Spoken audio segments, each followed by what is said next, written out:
உங்களுக்குள் நீங்கள் உருவாக்குகின்ற வார்த்தைகள் உங்கள் வாழ்க்கையையே மாற்றும் சக்தி உடையவை.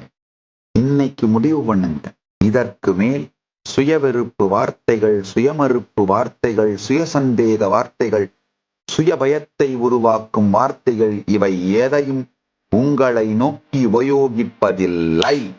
அறுதியும் இறுதியும் உறுதியும் ஆன பரம சத்தியமான உங்கள் இருப்பை, உங்களுடைய பரம சத்தியத்தை மட்டுமே வாழ்வது, அதை சார்ந்து உங்கள் பரம சத்தியத்தை நீங்கள் வெளிப்படுத்துவதற்கான நேர்மறையான வார்த்தைகளை மட்டும்தான் உங்களை நோக்கி உபயோகிப்பது, மற்றவர்களிடம் பேசுவது.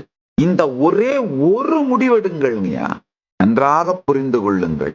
உங்களிடமிருந்து எனக்கு எதுவும் தேவையில்லாததனால், உங்களிடமிருந்து உங்கள் பணமோ, உங்கள் ஓட்டோ, உங்கள் நோட்டோ, ஓட்டோ எதுவுமே எனக்கு தேவையில்லாததனால் சத்தியத்தை உங்களுக்கு அப்படியே சொல்லுகின்றேன். உங்களை ஏமாற்ற வேண்டிய அவசியம் எனக்கில்லை.